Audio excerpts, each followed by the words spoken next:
Hello everyone, this is your friend Shinobi Nexus 2.0. Welcome back to the channel. Enjoy the fanfic. And let's begin. What if Naruto and Hinata escaped Konoha and built a new life in the land of waves? Part 1. Hey Ruto. A customer called as the inn was filling up. The Inn of Waves was popular amongst the locals and they spent their evenings by the fire and ate and drank. Hey Kenji. Ruto said from behind the bar. The owner bartender was 6 foot with long blonde hair, blue eyes and tanned skin. He was wearing simple clothes. I'll take a bottle of that sake from Iowa you got in last month. The farmer said as he took a seat. You eating? Nada's just made some curry and some rice balls. Ruto asked. Curry sounds great, and some rolls if she's got them. The farmer said. She does. Ruto said with a laugh. Your wife's the best cook, man. Another farmer said. Ain't that the truth? Ruto said as he put the bottle and saucer near Kenji. How's the crops looking? He asked. We'll have a good harvest this year. Kenji said sipping his drink. We'll have a good haul to Suna. Ruto nodded. Don't forget to hire some ninja to protect the caravan. He said. Kenji nodded. Young Inari has already sent a request to Suna for guards, and the cage is sending some. Ruto smiled. Dosa wanted to hire from Konoha. Ruto froze cleaning the bar hearing that. But Inari said no chance. Not after how they treated you and Nada. Ruto looked at him and nodded with a smile. We're grateful for all Wave has done for us. He said looking around the inn. Many of the men there smiled and nodded. You saved us, we're going to do right for you. Besides, Kenji paused and saw that it was just locals and nodded. No one is looking for Ruto and Nada Uzumaki. They're looking for Naruto Uzumaki and Hinata Hyuga Uzumaki. Ruto smiled. The now 25-year-old innkeeper knew they'd made the right decision to come to Wave after the council back in Konoha had tried to kill them. If not for some very dumb luck and help from one of their friends, they'd never have survived. Bah, enough of this. Eat and drink. And you only get one bottle tonight, Kenji. Your wife will tell mine and I'll get yelled at if you go home drunk again. Many of the men laughed and Kenji smiled as Ruto entered the kitchen to get his food. Inari smiled as he watched Ruto the next morning cutting firewood with his bare hands. You know if someone sees you, they'll ask questions, bro. Ruto smiled as he focused his chakra and chopped the log in quarters. True. That's why we're here, and you're holding my axe. Inari and his mom had welcomed Ruto and Nada into their home 9 years ago when they showed up, battered, and bleeding. Flashback. Knock. Knock. Inari, get the door. Tsunami said from the kitchen as she was preparing dinner. Inari put his books aside and rushed to the door, and opened it. Mom! He screamed as Naruto Uzumaki, bleeding and sporting numerous wounds collapsed. The indigo-haired girl with him struggled under his dead weight. Inari helped her get him up and saw she was sporting numerous wounds as well. Tsunami came to see what the shout was about, and her father followed. Both adults froze seeing the young man who saved their village several years back. Tsunami, get the medical kit. Tazuna ordered and went and helped the 2 ninja into his home and got them to the couch. Sorry for this old man. Naruto wheezed out as he was holding onto consciousness by sheer will. Shut up, brat. We'll get you patched up and you can tell us what happened. Hinata. The blonde winced. Here, beloved, she said, and the old bridge builder saw she was in just as bad shape. Tsunami came out and with Inari's help removed Naruto's shirt and jacket. Daughter, take the girl and help her. No, Hinata said. Staying with my husband. The 3 villagers looked at the young pair in surprise, then Tsunami shoved that aside and got the cleaning kit and helped Hinata. Don't worry, you're safe here, she said. No, Naruto said wincing as the old man cleaned his burns. Hunter Nin are after us. You are safe here, Tazuna said again. Naruto was unconscious, trusting them with his and Hinata's safety. What happened to Naruto? Inari asked. Hinata spoke, her own voice sounding exhausted. Naruto had retrieved the Uchiha on his last mission. He beat him soundly and brought him back from Orochimaru's clutches. Members of the council claimed that Naruto attacked a Leaf Nin and sentenced him to death. Uchiha, his teammate, Tazuna asked. Hi. Sasuke abandoned the village 3 years ago to join an S-ranked criminal for the promise of power. Naruto brought him back, but, she closed her eyes. Many in our village hate Naruto. Too many in positions of power hate him for no reason. Tsunami wrapped the bandages around Hinata's forearms. So, married. Hinata smiled. He returned from his training trip with Jiraiya of the Sannin and saw me. We went out several times, Hinata blushed. He asked me to marry him, and despite my father not liking Naruto, I went with him to the Hokage and we were married that night. She smiled remembering, and Tsunami kept working on her wounds. We were happy, and then 2 months later the order came in and Naruto along with a group of Konoha nin were sent out to retrieve Sasuke Uchiha. Downstairs, Inari and his grandfather had removed the bloody shirt from Naruto and were working on cleaning up his back. They watched as the wounds were closing at a rapid pace. Clean up what we can. We'll see how far these close and then bandage him up. Tazuna said. Hinata and Tsunami came back. The bridge builder saw the girl was wearing one of his daughter's kimonos. You're safe here, girl. This country owes this boy here a lot, he said as they worked on Naruto's wounds. Hinata took his hand as she continued her story to Tsunami. Naruto and his team caught the Uchiha near the border of Rice. It was a pitched battle and in the end the Oto nin with Sasuke were killed and Naruto had beaten Sasuke into unconsciousness. She stroked his hair, ignoring the blood and sweat. Upon arrival, the villagers of Konoha began attacking Naruto, calling him monster, demon and many other names. They think he is the Kyuubi no Kitsune that is sealed away in him. The 3 in the room took a deep breath at that. But he's not. He's the jailer. Anbu showed up with the Hokage and took Sasuke away and Naruto was taken to the hospital. I was on duty when he arrived and helped Shizune patch him and his team up. It was then that the council sent the order.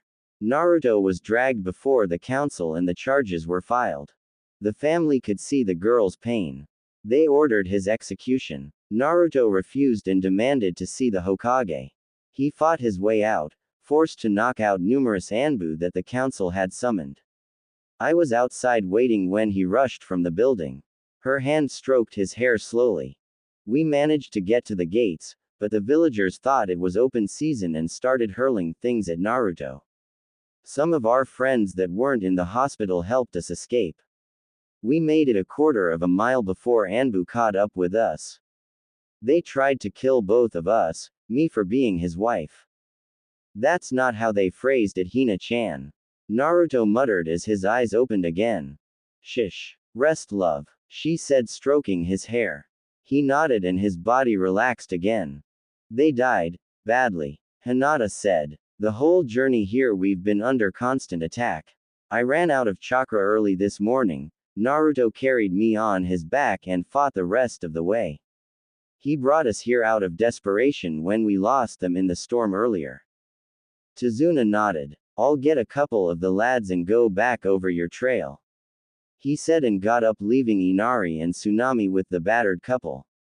Come on, we'll get you both upstairs and I'll make you something to eat and bring it to you. Naruto struggled to keep his eyes open once Inari sat him up. We'll be gone in the morning, the blonde muttered. You will not. You and Hinata here will hide right here. Not safe, Naruto said. It will be. Trust us, Naruto. End flashback. Ruto shook head as he finished the wood. You going to help at the bar tonight?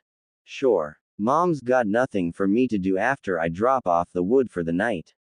Inari shook his head as he and Naruto man bundled the wood.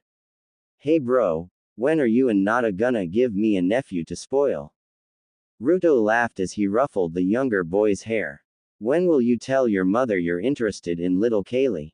Inari blushed this time. We'll keep that under your hat, bro. Ruto smiled. Sure. Coward. Ruto teased and Inari huffed as he loaded the bundles onto a cart. I hear Nata has some herbs she wants us to take to Suna to sell as well. Inari said as he and the blonde hooked the harness to the nearby horse to pull the wood-filled cart. Yeah, should get a decent sale price. Ruto said as they walked. The pair walked back to the village talking about random topics. Inari wished him well and Ruto headed to get the bar ready for the night. Whistling a tune he opened the door and stepped in, dropping the wood into the bin next to the fireplace. Honey, I'm home, he called as he went to the bar and was checking to make sure the mugs were ready. Nada, he called not hearing an answer. That's funny, she said she'd be here getting the kitchen ready. He thought stepping into the tavern's kitchen. He froze seeing his wife sitting tied up in a chair, a gag in her mouth. Hello Naruto, a lazy voice said. The blonde's stomach clenched as he turned towards the shadowed corner where a U-shaped eye indicated his former sensei was grinning at him. It's been a long time. Kakashi Hatake said. Naruto looked at his wife. Her wide lavender eyes warned him and he sidestepped the blow that would have connected with his head. He spun and kicked hard, knocking the figure back out into the tavern. He cursed not being armed. Damn it, we got complacent. He saw Kakashi hadn't moved.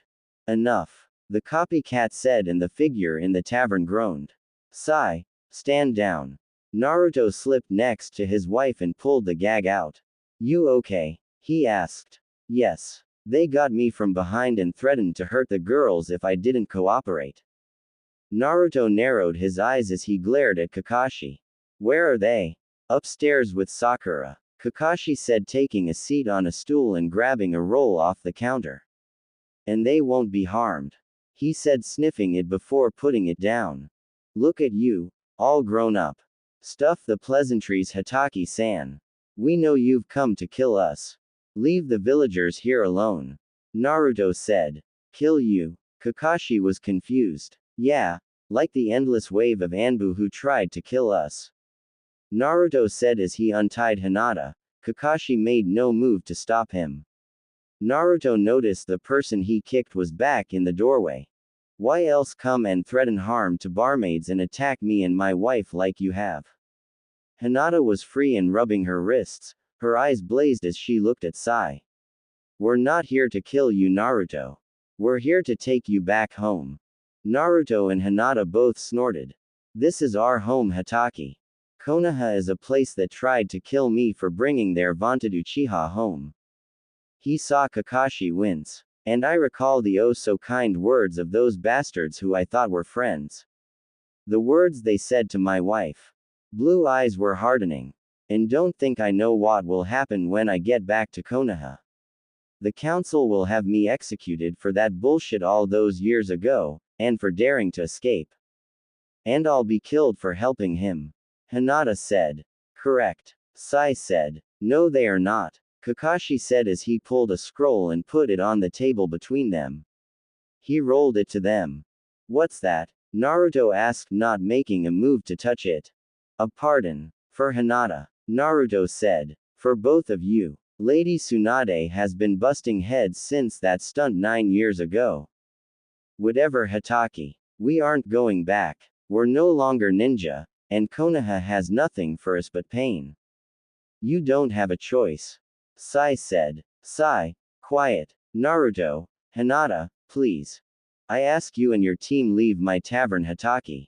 We're citizens of Wave. Naruto was wondering how the hell they found them here. He had many questions, but he couldn't ask them. Captain, our orders were to bring them back. Sai said from the doorway. Kakashi sighed. We are to bring you back. Regardless of the life we have now. Hinata said, her eyes moving from Sai to Kakashi. It took us a long time to find you. The only reason we knew you were here is because Kankuro let it slip. Stupid bastard. Gaara's gonna slit his throat. Naruto mumbled. The cage should have informed us where you were. Kakashi said. The treaty with Konoha and Suna. Stuff it. Naruto said, not wanting to hear the political bullshit. Leave, Hatake. The side door opened and Inari stepped in with a crossbow. You aren't taking them. This village will die before you harm them. Kakashi didn't turn. Hello Inari. You've grown big since I've last seen you. I've alerted the garrison that the cage has here bro. Temari's on her way. Kakashi winced at that. There is no need for this. He tried to calm things down. He saw Sai's hand moving. Don't do it Sai, that's an order. I have my own orders captain. From the council. If Uzumaki refuses to return, he is to be killed. He stopped feeling a kunai pressed against his neck. Hello Haruno. Naruto said seeing his pink-haired former teammate as she was holding a kunai to the throat of her current teammate. Inari had finished unloading the wood and told his mother he was going to help Ruto and Hinata with the bar tonight. Alright dear. And remind them that they are coming for lunch tomorrow. Tsunami said. He'd rushed down the streets into the small man-made island that housed the tavern. The bridge his father had built to it was beautiful. He hurried to the door and stopped when he heard angry voices.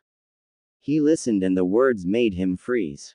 Oh shit. They came for them. Think Inari, Tamari. He rushed to the messenger bird station and sent a rushed note.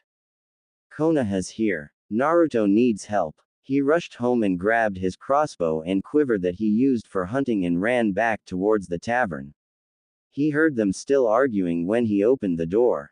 He saw the white-haired man from all those years and knew this was hurting his brother seeing his former sensei here to take him in. Sakura winced at the cold tone from her former teammate. Hey Naruto, Hinata. Long time no see, she said as she held the kunai at Sai's neck. She'd been upstairs with the serving girls and heard Naruto's call for Hinata. Kami. He sounds happy. She listened to the fight in the harsh tone from downstairs. Both of you stay here. She told the two girls as she slipped downstairs and heard Sai's words. She saw red. Those bastards. She pulled her kunai and moved up. Not long enough. Naruto said bursting into her thoughts. She flinched. I strongly suggest you leave and forget we were here Hatake. Naruto said turning his gaze back to his former sensei. We want no trouble with Konoha. Too late for that demon. Sai said. You have nothing but trouble from Konoha. Sai. Shut up. Kakashi said. I am sorry Naruto, Hinata, but I have my orders. You are to be brought back to the Hokage. They may have been away from Konoha for some time, but Kakashi saw that neither had allowed their skills to slacken in all the years since their escape. Simple living hadn't dulled their arts as Hinata with a backhanded slap sent a bag of flour flying from the table towards Sai and Sakura. Naruto meanwhile had grabbed a pair of butcher knives and dove at Kakashi. Inari, go, he yelled and the boy looked like he wanted to argue. Tell Tamari. The blonde ordered as Kakashi used a kunai to block the blades the blonde was using. Don't do this Naruto. Just come along peacefully and I promise it will be alright. Kakashi said. Like hell it will. I did everything to bring that Uchiha back to the village that he abandoned and what was the thanks I got? Kakashi winced. I got a death sentence for beating up Sasuke Uchiha who was a traitor. Not going back to the gallows Hatake, you're going to have to kill me here. Kakashi ducked and weaved avoiding the kitchen knives. Naruto's gotten better away from Konoha, how is this possible? I swear it's not to the gallows, he began but a near miss drove him back. Right. Then the executioner's blade, or poison. News flash Hatake, the Kyuubi made my system immune. Kakashi backed off, shocked that Naruto would speak so openly about the Kyuubi. Surprised Hatake, I have no secrets from my wife, and news flash, all of the villagers here in Wave know about it and they don't hate or despise me for being the container. A kick from Naruto made Kakashi sidestep and doing that he saw Hinata was holding off Sai and Sakura, the pink-haired med nin was backing off, her left arm hanging uselessly at her side. Juken strike. Kakashi thought as he spun out of the way of another series of swipes from Naruto, each one closer than the last. I've got to end this now before someone gets killed. Kakashi thought and as he spun connected with a pressure point blow to Naruto's neck. The blonde gasped and fell to his knees, dropping the blades in his hands. Hinata, hearing her husband, turned her attention and saw him down. She went to aid him, but Kakashi appeared before her and clotheslined her. He was there and had her bound in the blink of an eye. Sakura, binders for Naruto, now. Kakashi ordered. Sai moved forward, but Kakashi froze him in place with a look. Stand where you are, Sai. We're going to talk about your allegiance to Danzo, and the up of this mission you made it to be. With both Naruto and Hinata bound, Kakashi slung them over his shoulders. Sakura, release the girls upstairs. Sai, take point, we'll talk once we're out of wave. They exited the inn and Kakashi frowned seeing so many villagers across the bridge to the town. His lone eye focused on the Suna nin that were crossing, and the very pissed off expression on Temari's face. This just isn't my day. Kakashi thought, seeing the fan wielder, and she was armed with twin battle fans. This won't be good. Stand down, Kakashi, and release them. Temari ordered as her squad formed behind her once they reached land. I can't do that, Temari. They are fugitives from Konoha and must be returned to the Hokage. Kakashi said, passing Naruto to Sakura, while keeping Hinata on his shoulder. They are citizens of Wave and under the protection of the cage of Suna. You knew they were here, Temari. You knew and lied. Kakashi countered, ignoring her statement. Damn right I knew, she said. Your Kami damned village turned on a hero, and for what? A traitor. Gaara and I won't let you railroad them, Kakashi. Naruto is a hero in several countries, and what your council has done is sick. She made a hand gesture and the squad behind her fanned out. Tell me, Hatake, how is the Uchiha doing these days? Oh, that's right, he ran away again. And didn't he kill someone? That's right, he killed Choji Akamaiki, who'd been his guard, and he raped Ino Yamanaka on his way out. My Kakashi, Konoha's pride and joy really has some great things going for him. Temari mocked and Kakashi winced. He couldn't deny anything as it was all true. Regardless, Naruto and Hinata are Konoha nin and they must stand before the Hokage. Temari's battle fans opened and he saw that they were of the bladed variety. Not good, he thought. Commotion caused him to see the villagers armed with machetes, plow blades, staffs and bows. Ruto and Nada are members of this village, they have done nothing wrong the time they've been here. Tazuna, you know that this is Naruto Uzumaki, a genin of Konoha. Kakashi said. Genin. After all he's done, he's still listed as a genin. Me sideways, I'd leave you too if that is how you deal with loyal ninja. It's not like that, Sakura said. Bullshit, Pinky. Temari said. Shikamaru was promoted after the Chunin exams, and he gave up and didn't do as well. Naruto not only beat the Hyuga prodigy, he beat my brother, and he was denied. He brings your 5th Hokage to Konoha and he's still treated like shit. He brings back your Ing Uchiha and they order his death. Kakashi had nothing to say. It was all true. He saved the princess in snow. He rescued people of rice. Temari continued. He saved my brother's life and made him more human, and you think I don't know how it is? I was at his Ing wedding. Kakashi winced. Where were his so-called friends and teammates? That's right, you were all sucking the Uchiha's Ing needle-sized as he bemoaned being beaten by Naruto. That's not. Sakura tried but she couldn't deny it. They had been at the hospital. She remembered that day when Naruto asked her to come to something special for him and she hit him and told him to get lost.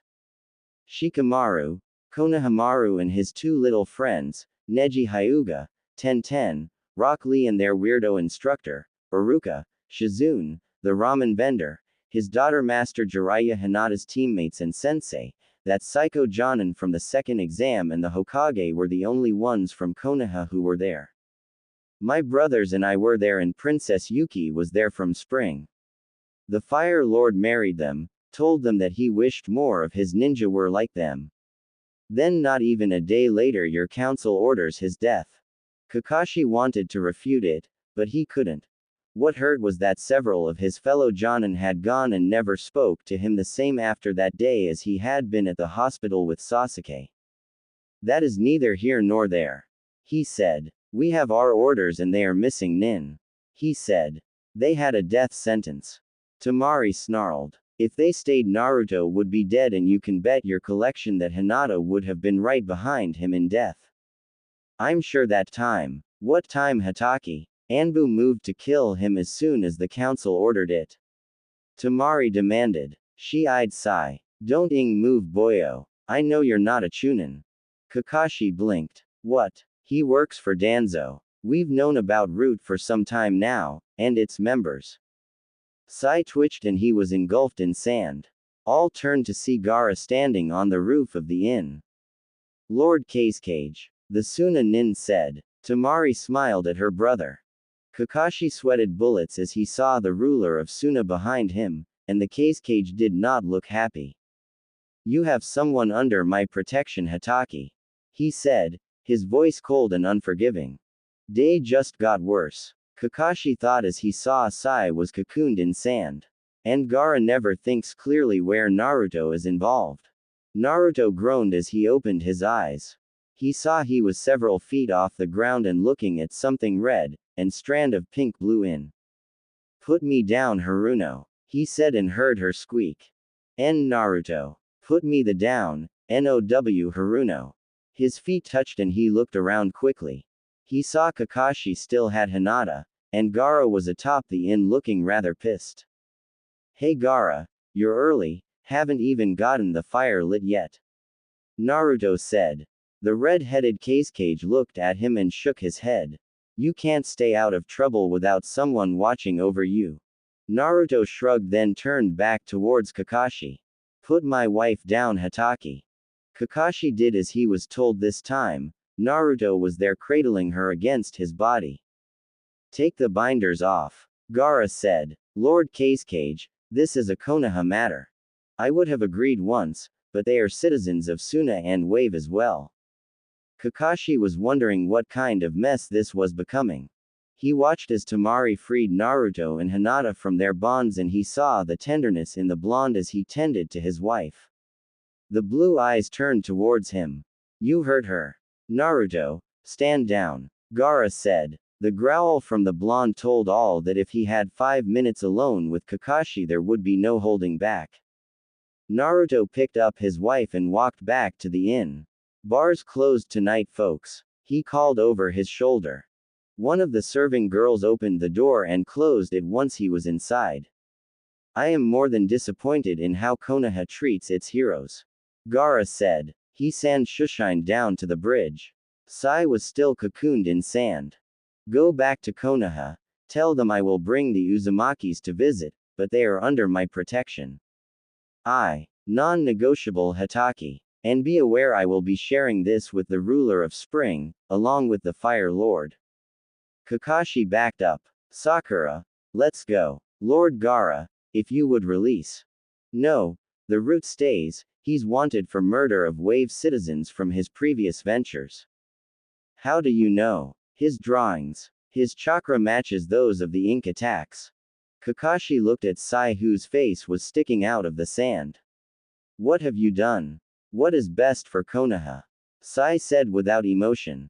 Kakashi sighed. Sakura, let's go. We have to report to the Hokage of what's happened. The pink-haired woman's eyes were still on the inn. Sakura, let's go. Kakashi said, pulling her along. Citizens of Wave parted. There were no friendly looks in the crowd like the last time they'd been here. This time the looks were cold, unwelcoming. They saw Tsunami coming their way. She walked past them and hurried to the inn, not even sparing them a glance. Once they were across the Great Naruto Bridge, they leapt full speed from tree to tree. Naruto sat next to Hinata's bedside. He sighed when she finally opened her eyes. Love, he said, how are you feeling? He asked after helping her sit up. Like I ran into a clothesline and my head hit concrete. Hinata said weakly as she took the water from him. Oh, good, that sounds right. He said. There was a knock on the door and it opened to reveal Tsunami. Hey, Naruto said. You just can't stay out of trouble. She said, pulling out several vials. Aw man. Naruto said. From the door Inari snickered. Give it up, bro. Mom's just worried is all. I bet she'd give Nada a piece of her mind if you were still down. Both women snorted. They are being run out of town right now. Tsunami said. Yeah, Gaara-sama has that one that killed a couple of the lookouts, but your former teammates crossed the bridge and kicked it into high gear back to Konoha. Inari said while Naruto sat with Hinata. The married couple shared a look. We'll need to pack and get going then. Naruto said. What? Why? Inari asked. Because Hunter Nins will be coming soon, and we don't want any of you in danger or hurt. Hinata said after downing the tonic from Tsunami. We'll protect you. You're part of our family. Inari said. Not against this. Naruto said. Now that they know, they'll send the best they have. What will you do? Tsunami asked. The door opened and Gaara entered. They will come with me. He said, his voice cold. In the meantime, the girls and Inari can run the inn.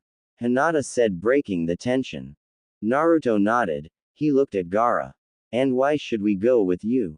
Because you are under my protection and we are going to close Konoha's claim once and for all. Do we really have to do this? Naruto asked. Yes. Gaara intoned. Your allies are gathering as well, and we shall end this ridiculous farce. What? Naruto-kun. Hinata said. They were in the wagon, Tazuna and Tsunami were with them. Inari was staying in Wave to run their inn with the aid of the serving girls. I just don't want any of you in danger.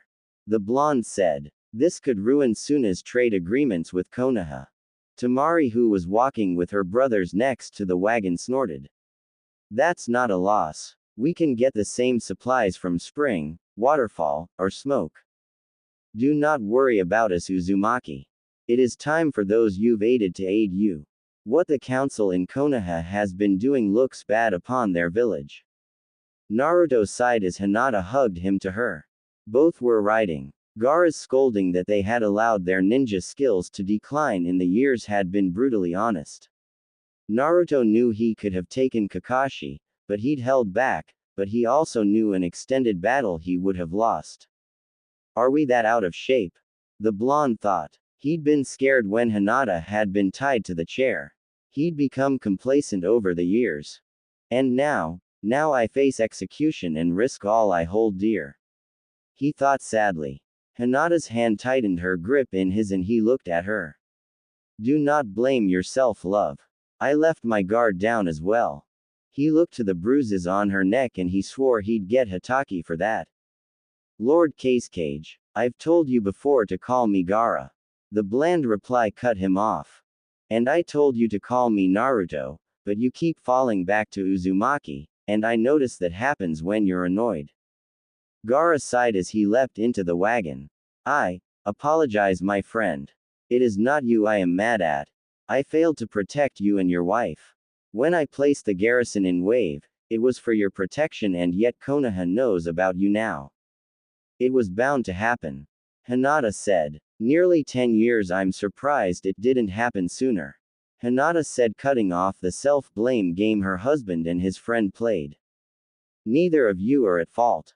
We'll clean up this mess, and go home. She said, trying to put a positive spin on the situation.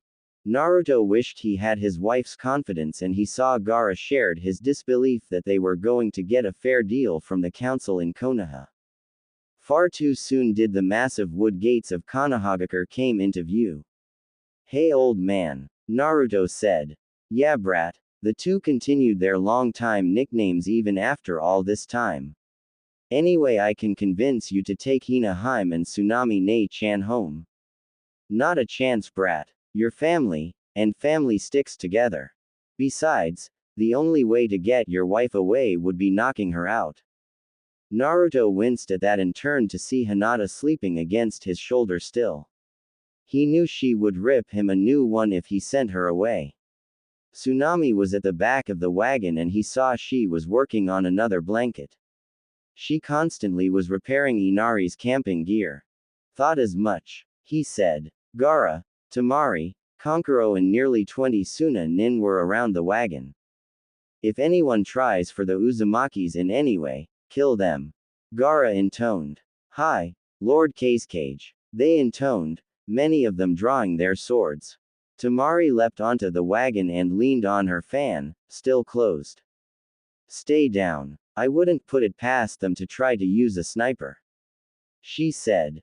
Naruto hated the feeling of being protected. But he knew better than to argue with the wind mistress. He nudged Hinata awake. Love, we're here. Her eyes fluttered open, and Naruto took a secret pleasure seeing her awaken. It was one of his favorite hobbies, watching his wife sleep and her kittenish movements when she woke, from her stretching, to her cute yawn. Her pale yes looked around and saw the gates. I never thought we'd be back here. She said softly. They both remembered the night they fled. The amount of hunter nin they killed. Their hands tightened as they saw the gates open and waiting there were several squads of ninja. Even from here they could spot their former friends, teammates, and Naruto saw Tsunade. Ba-chan's aged badly in the last 10 years. He thought seeing her haggard appearance. He spotted Konohamaru, Iruka, and his eyes landed on his former sensei and teammate. Gaara moved forward. Lady Tsunade. He intoned. Lord Gaara. She said, her eyes focusing on the red head before her, despite the need to focus on the blonde in the wagon. We will take possession of the Da. One of the council began, but found the way blocked by a wall of sand. You are under the misconception that Naruto Uzumaki and his wife are under arrest. They are here as my advisors to deal with negotiations with Konoha. They are missing nin, the council member said. The tightening of Tsunade's fist should have been warning. They are fugitives and murderers. Really? Gaara said, his voice becoming colder. That should have been the idiot's second warning.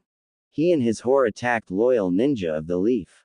Killing honorable ninja. The councilman continued. Strike 3. Sand engulfed the man. You speak about a hero of the people of Wave, Suna, Spring, and several other countries, including this one. Gaara said, his eyes taking in the gathered leaf. He is honorable, loyal, and has a heart as big as the elemental nations. He's risked his life time after time for you in this village, and no matter what he is spit upon. Gaara speaking so much was unheard of. To hear emotion in his voice was as rare as Jiraiya giving up peeping. He performed the mission given to him and brought back your precious Uchiha, and you demand his execution. Gaara's voice went cold. For that alone I would declare war on Konoha. Gasps were heard. But my friend begged me not to. For 10 years, he held my judgment back. And I came here to clear up this foolishness. Even after hearing your Uchiha once more abandoned the village, you still seek to harm someone that doesn't deserve it, and I bet right now if the Uchiha waltzed in the gate tomorrow, you would ignore his crimes and hand him the position of Hokage. Tsunade looked at the council, which wouldn't meet her gaze. I see. Gaara said. I am informing you now. Naruto Uzumaki and his wife Hinata Uzumaki have multi-citizens. He looked at Tsunade. They are citizens of Spring, Wave, and Suna. Any attack upon them from Konoha will result in war and embargoes being levied against the Leaf Village. You can't do that, a councilman said. Haven't even the Fire Daimyo agreed. Gaara said, holding up a scroll with the Fire Lord's personal seal upon it.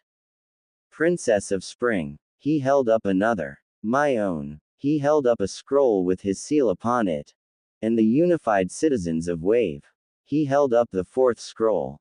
Another attempt like what happened in Wave will result in breaking the alliance. You're sheltering a monster. A citizen yelled. Gaara's evil grin filtered across his face. You call him monster. Then what is your precious Uchiha? Has Yamanaka regained her sanity or the use of her arms?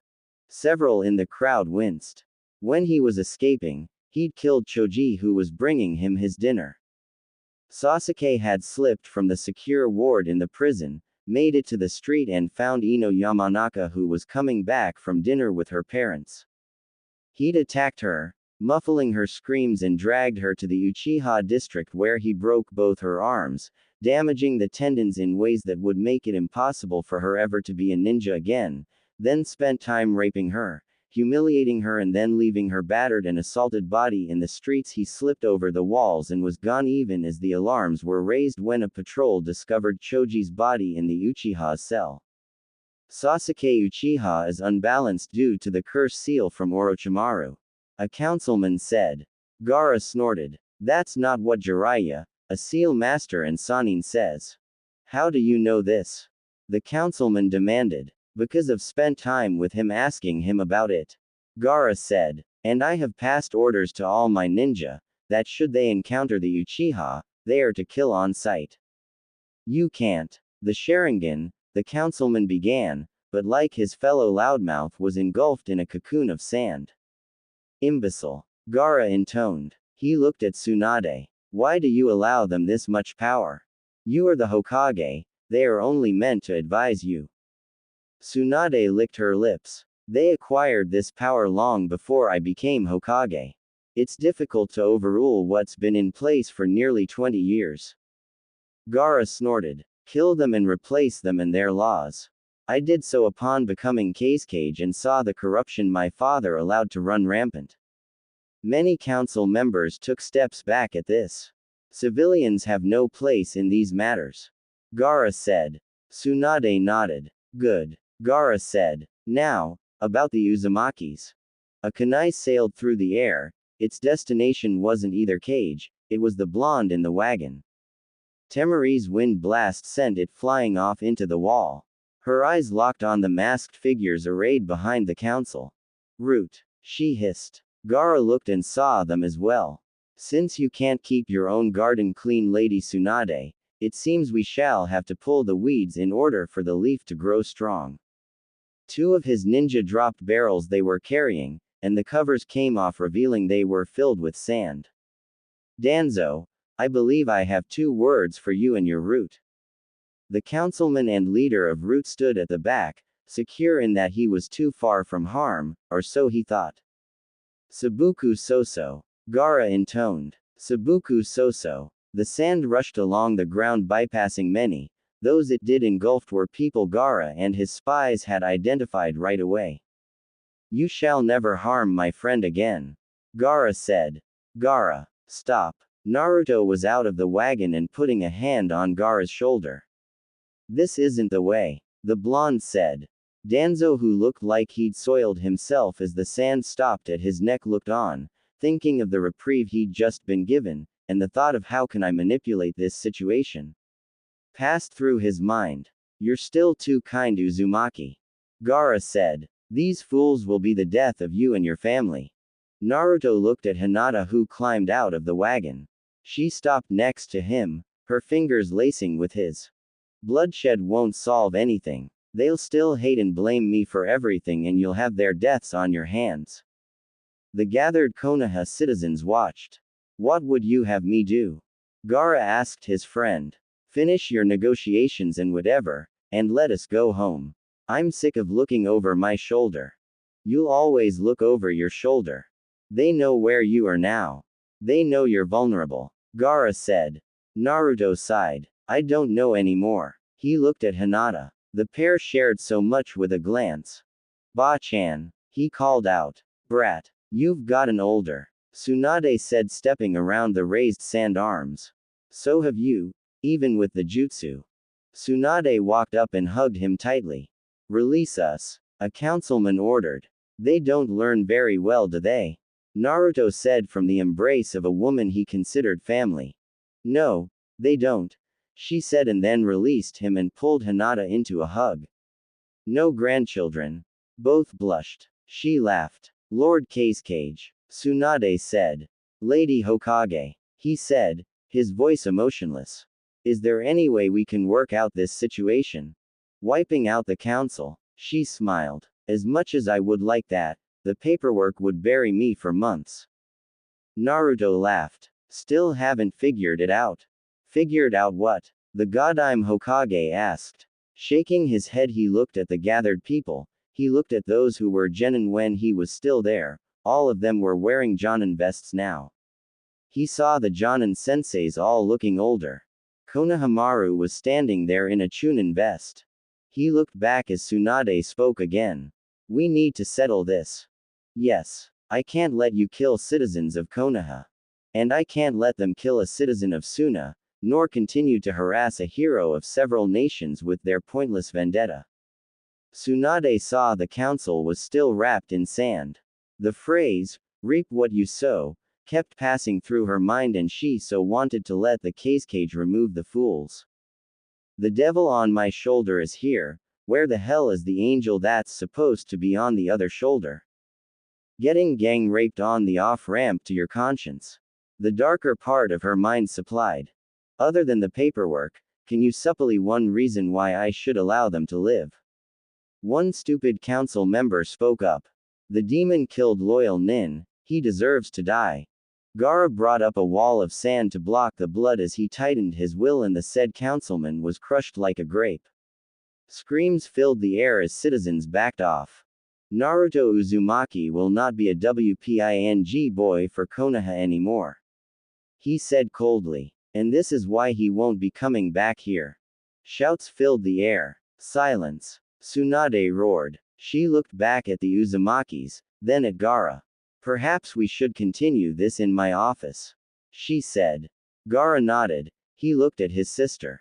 Stay here. If anyone tries to release them, kill them, he said, and walked away with Tsunade, Naruto and Hinata following. Gaara shook his head while Naruto and Hinata took a seat on the couch by the window. What will it take to get Naruto back here on active duty? Tsunade asked. Nothing. He's not coming back. We are here to put an end to the bounty hunters and get him and his wife removed from the bingo book. The council. Are you, or are you not the Hokage? Gaara asked with a raised eyebrow. It's not that simple. The council gained many powers when the fourth Hokage died, and the third was too damn tired of it all to fight them. By the time I became Hokage, the position was more figurehead than leader. Their actions are treasonous, execute them, rewrite the laws, and then hire a new council. Gaara said. I removed all my father's bootlickers and power-hungry idiots. People like that Danzo would not survive in Suna.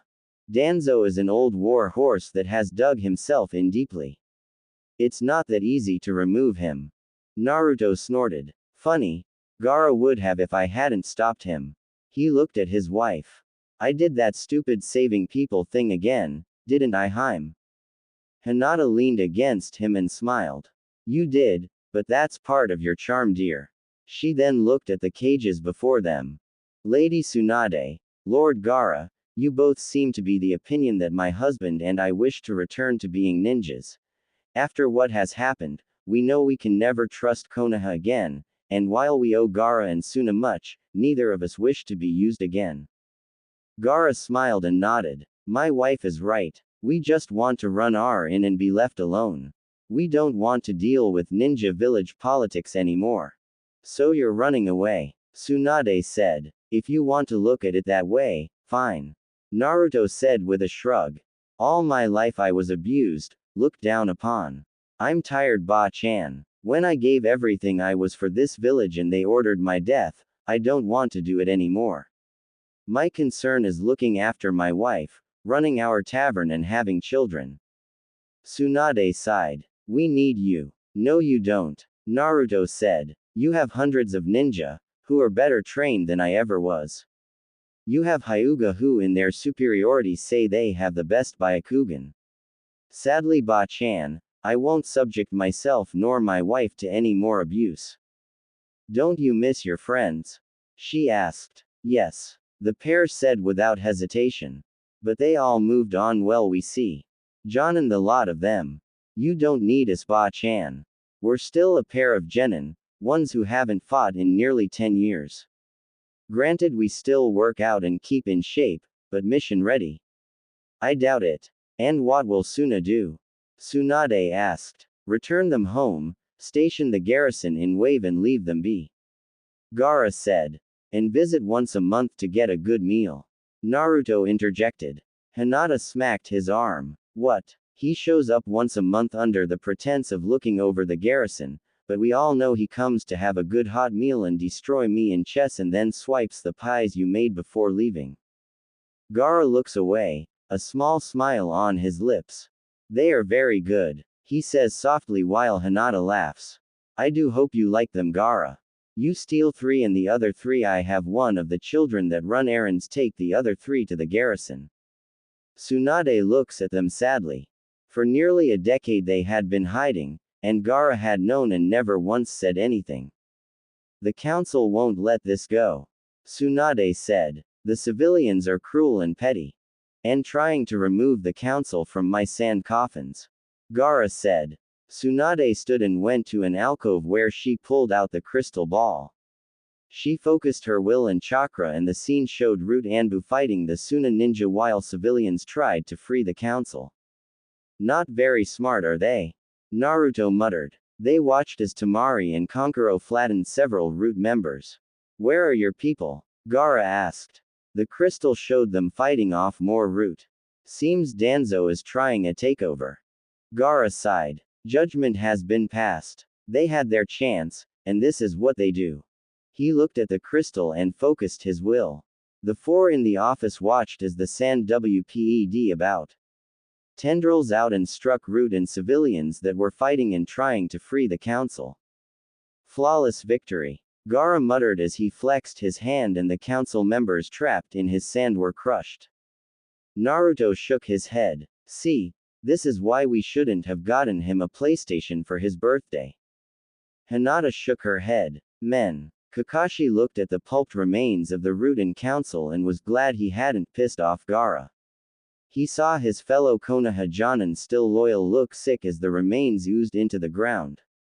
I think Gaara and Lady Tsunade are well aware of what happened here. He said to Guy, get a couple of squads of Chunin and Anbu out here to police the crowd. We'll start checking the remains. I'll head to the tower and report. Guy nodded to his friend before they both leapt off to separate directions. Welcome home, Naruto, Kakashi thought, and silently offered a prayer that the gamble would work and the blonde would remain.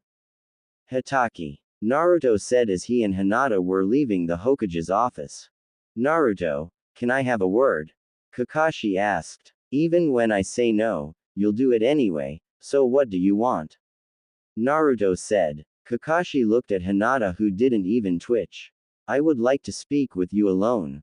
And I'd like to kick you in the balls for the stunt you pulled at my home, but we don't always get what we want. Besides, I have no secrets from my wife.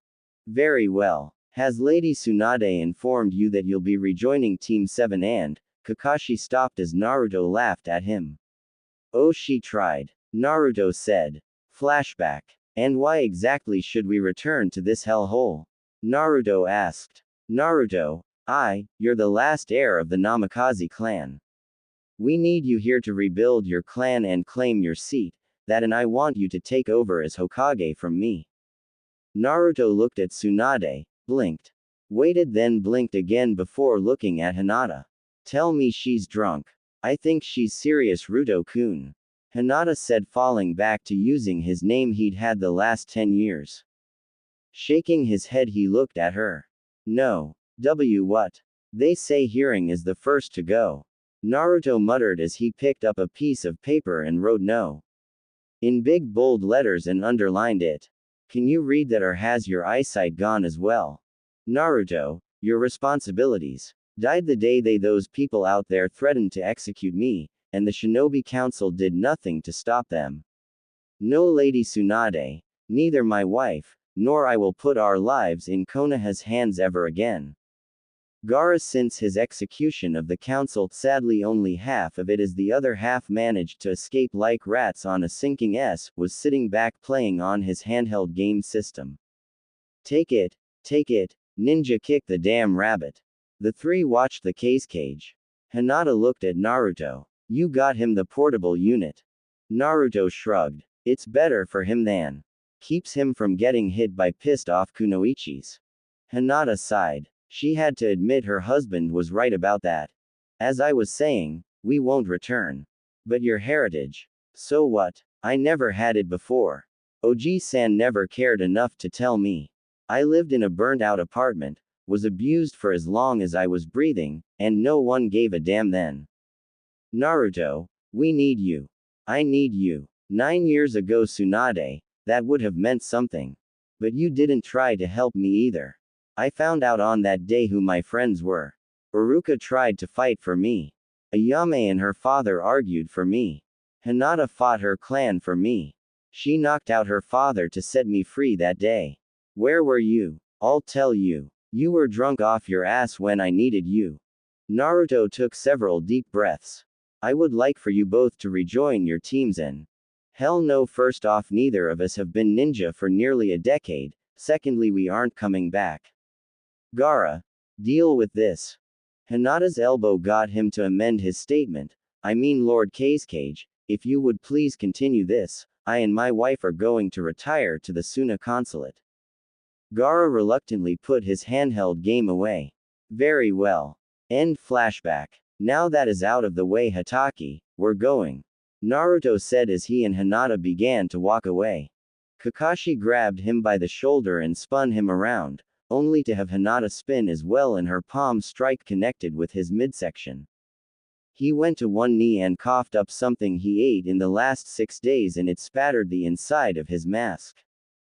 No touchy, she said and led Naruto away, both of them ignoring the hacking ninja behind them. Across town at the bar, several Konoha nin were talking. They look healthy, Shikamaru commented. Akamaru sitting on the floor barked. Hinata's looking hotter than ever. Kiba said. She's married. Shino reminded him. I know, we were there. I'm just saying. Kiba defended himself. Sakura winced at this. Nearly everyone here had been at Naruto's wedding save her. So, how'd you find them, Sakura? Ten asked from near the dartboard. It was accident really. Kankuro was drunk and let it slip. I told Kakashi who was with Sai. The next day orders came from the council. No more civilian council, Kiba said with a grin. Man, who knew Gaara's reach was so long? Neji was quiet, and Lee noticed. Yush, aren't you happy about the return of our youthful comrades, Neji? No. Everyone looked at him like he was crazy. Seeing this, he explained. The Hyuga Council wants to dissolve Hinata's marriage to Naruto and marry her off to a branch member after putting the caged bird seal upon her. Most unyouthful, Lee said. Tenten's thrown kunai split the dartboard. I call bullshit. They were married by the fire daimyo himself, along with 2 cages and the ruler of spring in attendance. They do that, it would call for war on the Hyugas. Not to mention they've been married for a decade. Shikamaru said from where he was leaning, a mug of ale in his hand. Naruto would destroy them for sure. Kiba said. He hasn't been an active ninja for a long time. Sakura said, then wilted under the glares from the gathered nin. No one save Naruto and Hinata know their skills. Sakura nodded, then thought back to the inn. She noted both had held back, as if they were hiding something else. Shaking her head, she listened on. Well, if the Hyuga elders try something, they'll have the Nara clan after them. Shikamaru said, surprising all. Who are you and what have you done with Shikamaru? Kiba joked. Shut it. Naruto was my friend before he left. He got a raw deal, and I could only delay the hunters a bit. My family too will stand with Uzumaki. Shino said. Yosh. I too will stand with Naruto-kun. Lee said, pumping his fist in the air. Keep it down. They all turned to see Temari enter the bar. She scanned them all, her eyes hardening when they landed on Sakura. She waited until the pink-haired girl flinched and looked away before walking up to the bar. Temari. Ten said. Panda. The wind user said in reference to the weapons mistress's hairstyle. She leaned against the bar next to Shikamaru. Slacker. Troublesome woman. Temari. She looked at Sakura. What do you want? Can you tell us how Naruto and Hinata have been over the years, since it's obvious you've known them for some time? She stared at the pink-haired girl. You want to know how Ruto and Nata have been? Fine. They were happy for several years. They built the inn and the people of Wave loved them. They were happily in love, married, and after their 3rd year in Wave, when it looked like the hunter nins had been lost, Nada gave birth to a beautiful baby boy with bright blonde hair and white eyes. Son. I didn't see a son when we were there. Sakura said, shocked. Temari's eyes darkened. There's a reason the garrison is there. A year and a half later, a member of the Akatsuki was passing through. Itachi Uchiha. He was alone. Ruto. Why do you keep calling them that? Kiba broke in only to get smacked silent as everyone wanted to hear the tale. Ruto and Nada hid and Tazuna and his family ran the inn. It looked like the ruse worked and he was leaving. We forgot about his partner, Kisame. Tamari said. They returned, and that night, Kisame and Itachi came back. They came for the power of the 9 tails. Tamari was looking at a point on the wall. Ruto and Nada fought tooth and nail, and it was then it happened. Kisame got hold of baby Jin. He threatened to kill the child if Naruto didn't surrender. Itachi was not happy with the plan, but Naruto agreed. He was giving up. He would do anything to protect his wife and son. And then, Kisame in a purely sadistic move said, for all the trouble you've given us, and amount of dead ends have followed, I think I'm going to make you suffer. Everyone gasped. He used his sword, Samahata, and Tamari looked away. Naruto went nuts. She said after she controlled herself. There was nothing left of Kisame after that. Itachi got away. We'd arrived for our monthly visit. Temari's tears rolled down her face. For nearly 6 months those two were catatonic. Gaara in desperation hired a Sai-nin from overseas. They have the incident blocked. As far as Nada and Ruto are concerned, they lost their son in childbirth. All of the villagers are very protective of the pair, but since then, they seem to hold off on another child. We think it's a part of them telling them what really happened that night. Her eyes landed on Sakura. So tell me, Haruno, how do you think they've been? And you show up to haul them back here, to more pain and suffering. Tamari straightened her back. Konoha can go to hell. She headed for the door. Once outside, the tears flowed as she cried for her friends that lost a child. She cried for the injustice this village kept heaping on the pair. Gaara, we need to get them out of here before someone does something that will set them off. Naruto and Hinata sat atop the Hokage monument. I want to go home. Naruto said softly as they looked over Konoha. I want to be back at our inn. I want to hear Tazuna whine about Tsunami hiding his booze. I want to listen to old Dalen as he plays his instruments in front of the fire. Then let's go. Hinata said. We owe Konoha nothing. He smiled. An explosion in the distance told him Gaara was rearranging the Hokage's office. Yeah, I think we're done here. We've seen the people, our old friends moved on. Let's go home. Naruto, can I speak with you? Iruka Yumino asked. Naruto sighed. Hinata touched his shoulder. I'll see what set Gaara off. Naruto looked at her. Be careful, love. He whispered. She smiled and kissed him before walking away. You're looking good, Iruka said after studying him. Married life agrees with me. I like running the tavern, it's peaceful. The blonde said with a shrug. You're not staying, are you? Iruka asked. No, Konoha holds nothing for me. I will have friends here, but it's not enough to keep me here, not after what's been done to me. Iruka nodded. Can I ask that you write to me? Naruto looked at the man who recognized him on the day he became a genin. Sure. And you can come visit sometime and try Hinata's cooking. Naruto said, patting his stomach. What are you patting? You're still skinny. Iruka said with a grin.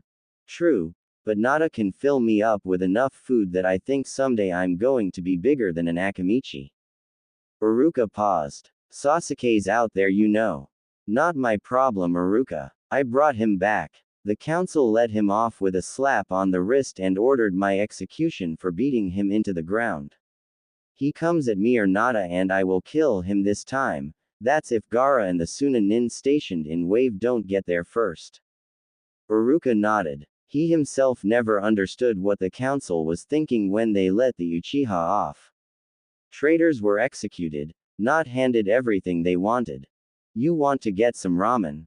Iruka asked. Naruto shook his head. Like to, but I have a feeling we're leaving soon if that explosion was anything to go by. Iruka looked sad. Have you been happy, Naruto? Iruka asked. As happy as we can be. I'm happy with Nada, wherever we are. I like being around the citizens of Wave. They don't treat me like a leper, or try to kill me. I've made friends, yeah, they're citizens, but you know that's fine. Iruka listened to the blonde he'd worried about. I've learned how to farm, got a plot of land behind the tavern, I grow fresh fruits and vegetables, I've learned how to fish properly. I run the tavern, while Hinata cooks, we've even gotten a couple of orphans living with us and working the tavern as well. A family, Iruka said. Naruto smiled. The girls are getting ready to get married themselves, but they told both Nada and I that they want to continue working at the tavern, which is fine.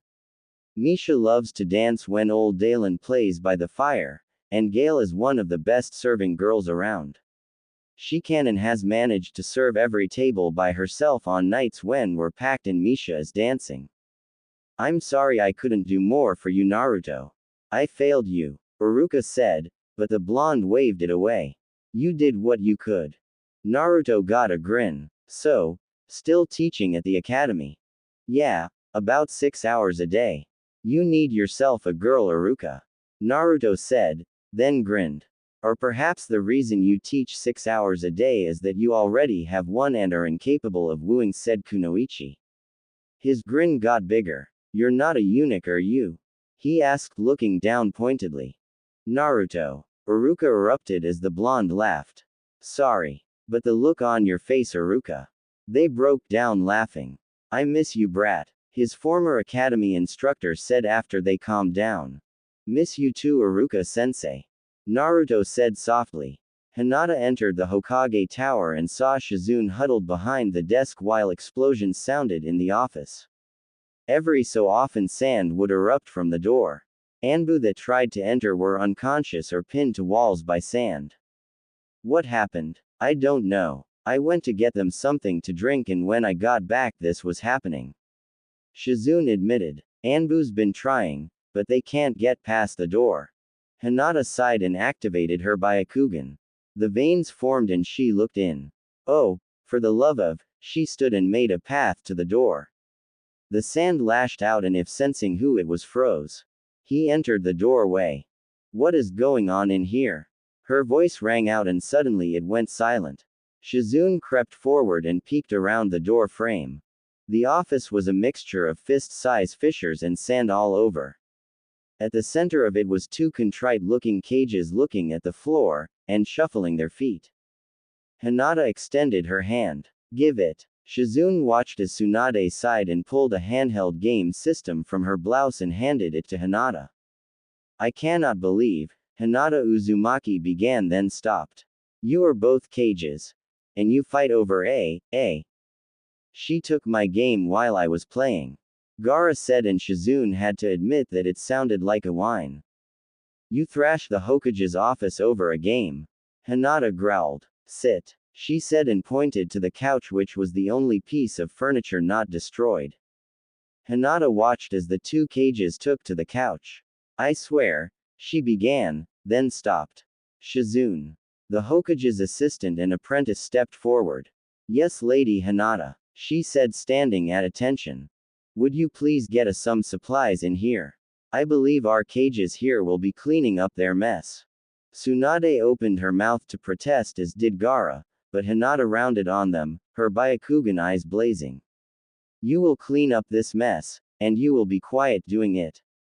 This, she said holding up the game in question, I will be holding onto until the two of you are done. Then with Shizune we will determine your punishment. Punishment. Both cages were stunned. Either you accept the punishment we give, or, she held up the handheld game system, I destroy this now. No. Both cages said. Shizune returned with the supplies. The pair watched as Gaara and Tsunade cleaned the office, the sand reforming into Gaara's gourd. Shizune and Hinata sat to the side sipping tea. Shizune watched her mentor clean the office, surprised that she was doing what she was told. It was when there was an electronic beep and both cages froze that she turned to see Hinata playing the handheld. Hinata, as if sensing eyes on her, looked up and smiled. What? Temari found Naruto wandering with Iruka. There you are, the fan wielder said with a hint of exasperation. I'll send you a letter later, Iruka. Naruto said. The scar-marked Chunin nodded and wandered away. What is it? Naruto asked. I told them about Jin. Temari admitted. Wah. I told him Kisame killed him, and fed them a line about you and Nada's minds being wiped of it. Naruto smirked. Nice. They'll be pissed when they learn the truth. Temari warned. They're ninja. Their lives are filled with lies and deceptions. Naruto said. They continued to walk, their voices low. I still can't believe Itachi is undercover in Wave, and you have him watching Jin. Naruto's smile reached higher. Akatsuki didn't want to kill the tailed demons. And the deal I made with them once they got rid of their more questionable members was acceptable. They can study me and run their tests. Temari sighed. Dangerous game you and Gaara are playing. Pretending he lost Shukaku. Konoha needs to learn not to meddle in other nations' affairs.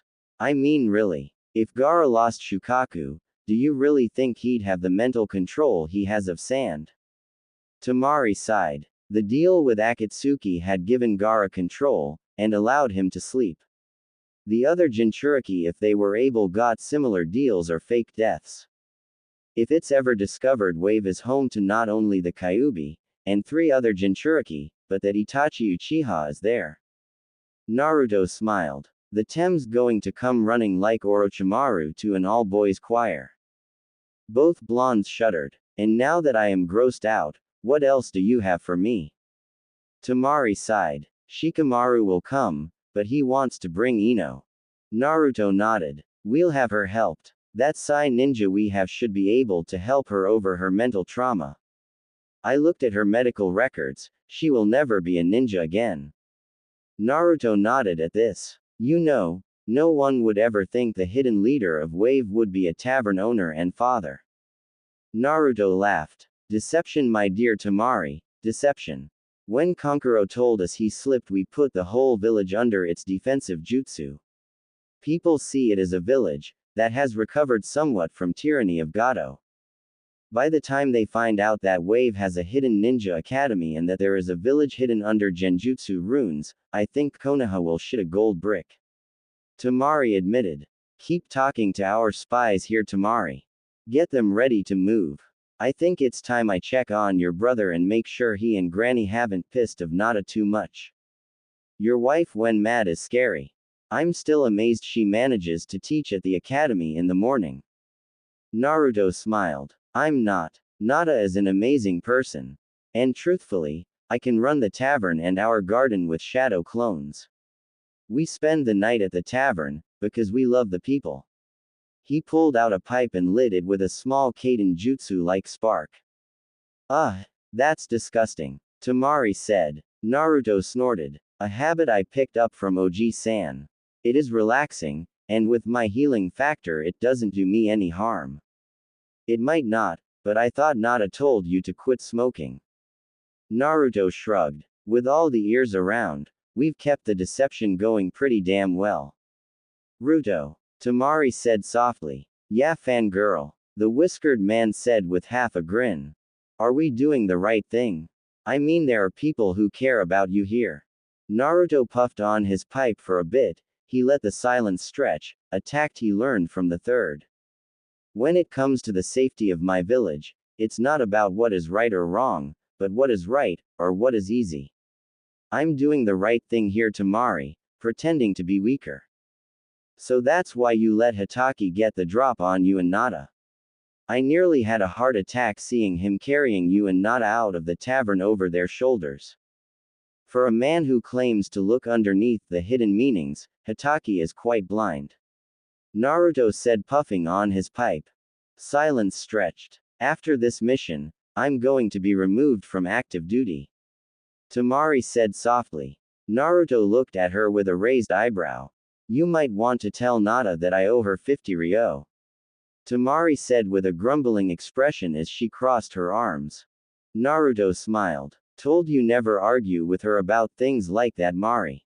Tamari huffed. Prat. And don't look so smug, you knocked me up. I expect a nice foot massage when my belly gets to be the size of a melon. Naruto tapped out his pipe and grinned. Why you married me and Nada I will never know, Mari. But you've got to admit, we keep things interesting. Tamari huffed. Now, where is Kankuro?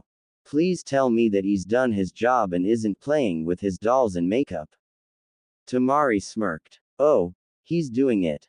And if I know his partner, our hidden spy here, he's doing it with the threat of being stabbed anytime he slows down. Naruto nodded as he slipped his pipe away. Good. Once we're done, his eyes flicked up and to the left. Tamari nodded and they both shushined away.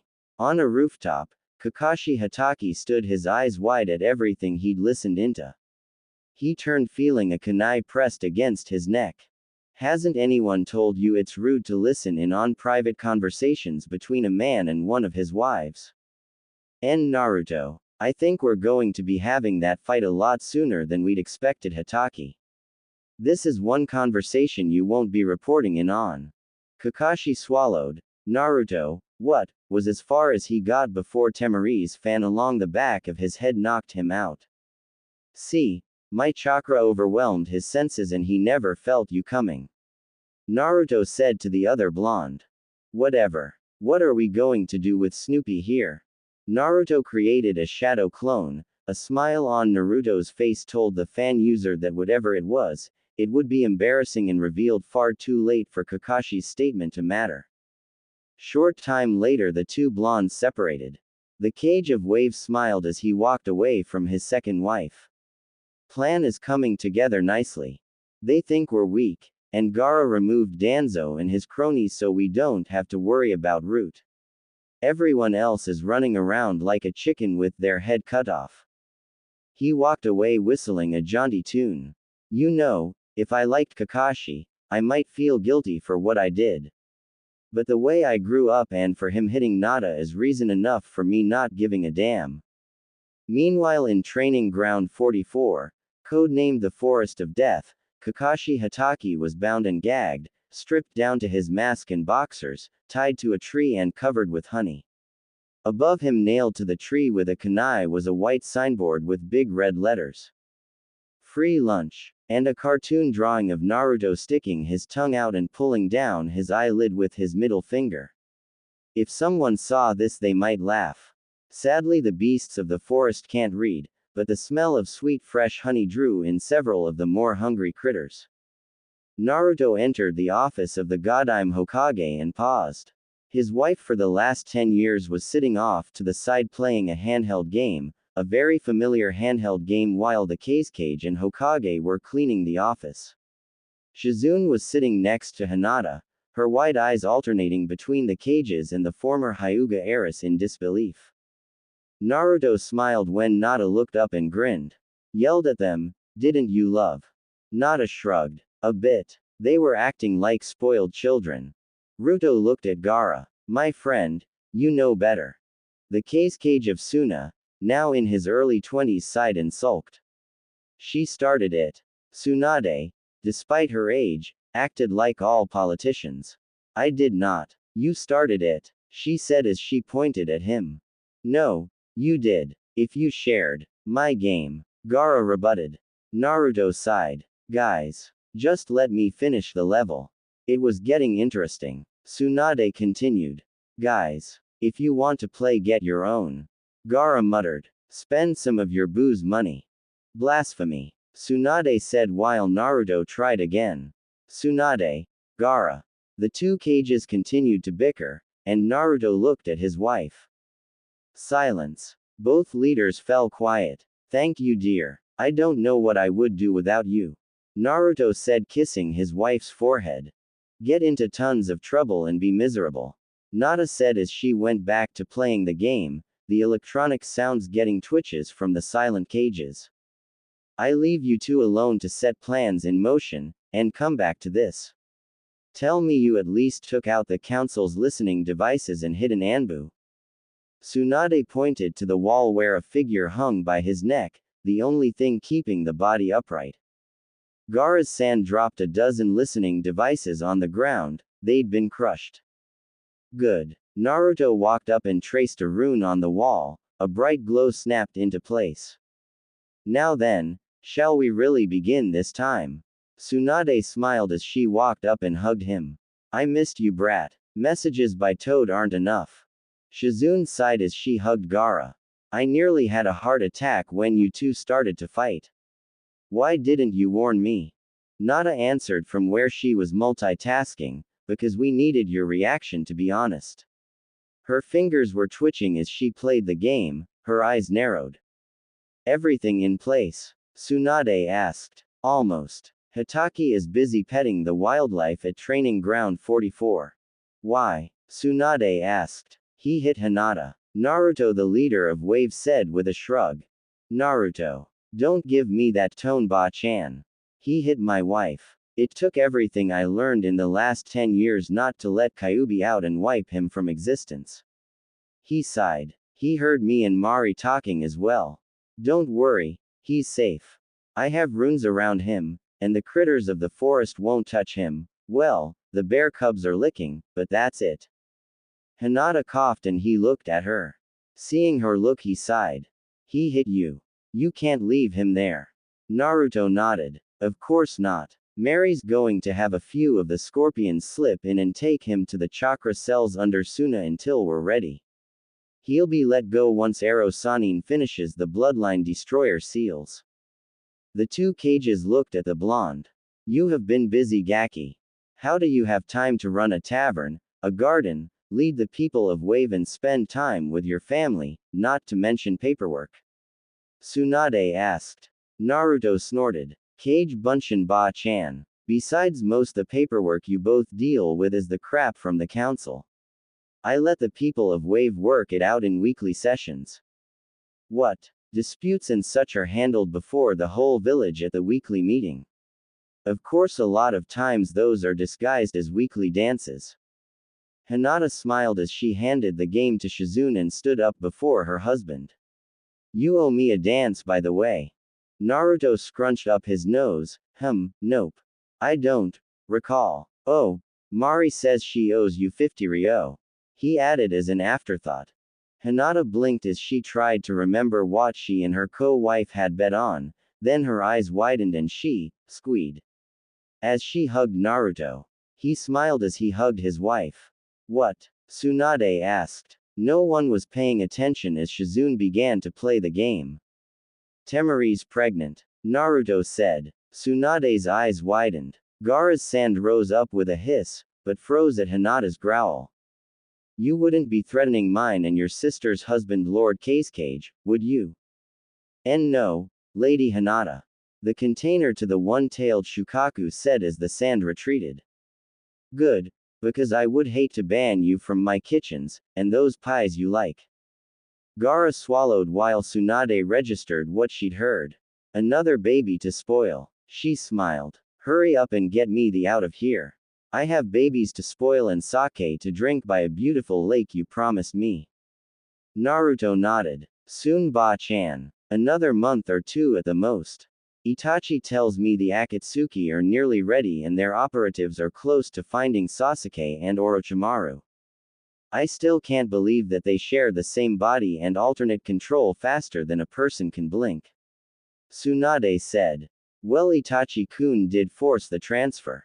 Hinata said from where she was nestled against her husband. A growl drew their attention and they turned to see Shizune playing the handheld game and Gaara backing away as fire burned in the assistant's eyes. Booyah! The queen of games by Och! Shizune roared as she held it aloft. Hinata sighed. I think I know what we're getting everyone for Christmas. I think you're right, but I have what I want. You and Mari Haim and our children. Everything else is just cake. Tsunade looked at Gaara. A political marriage. She muttered. I'm still waiting on pictures of that, by the way, not to mention more pictures of Jin. Soon Ba-chan. Right now Mari is passing around the story of Jin being killed by Kisame and our minds were wiped of it.